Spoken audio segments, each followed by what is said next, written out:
Okay, so the first thing that I'm going to try to review. I have tried the Nasoya Pasta Zero Shirataki Spaghettis. And what I can say is, in terms of, I had no sugar spikes. I was able to have a meal of spaghetti compared to, trying to have like a wheat noodle or a regular noodle. You have to have very small portions. You have to be very careful with that, as at least I have had to be. I've had sugar spikes with those in the past. This one, I had a healthy serving, the full-size serving. In this case, ended up being, let's see here, 15 calories and 4 carbs, 3 of which are fiber.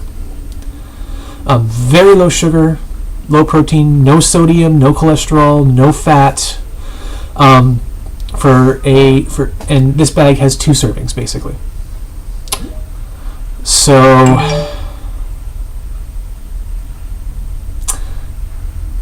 anyway,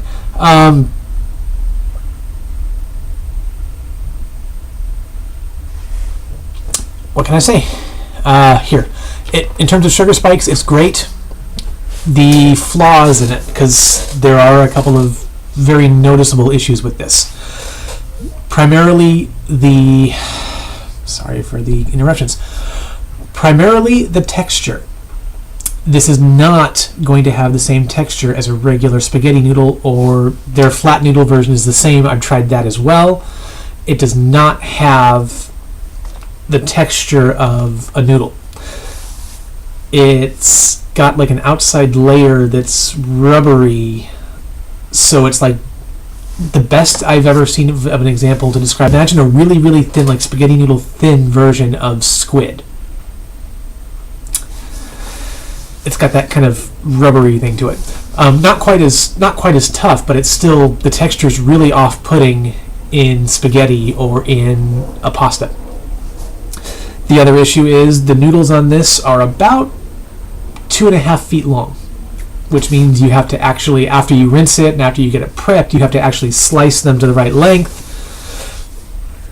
For some people, that can be annoying. For me, I loved the fact that I had no sugar spikes. That was great. I loved that I could eat this and it was healthy and that it didn't have any issues at all for blood sugar. However, the texture is really off-putting if you're an American not used to this. It is available at just about every supermarket. I got it at Safeway, so that's a plus. And it's reasonably priced. I think it's normally about $2.50 to $3 for this bag. I got it for $1.25 because it was on discount, and give it a try. I've heard if you light fry it, the texture with like a crispy texture to it, it's better. So I might try that, but I don't think I'm going to use it again in spaghetti. I would like to try to find a way to make it work on for food. But Italian pasta is definitely not this product's strong point. But I guess I would recommend it, as long as you're fine with the texture. As a replacement for ramen noodles, as a replacement for pho noodles, as a replacement in anything that's going to be a higher temperature. Because what I found is the higher temperature it is, the less likely it's going to be really chewy. You're good to go. And then if the texture doesn't bother you, then you've got a fantastic option.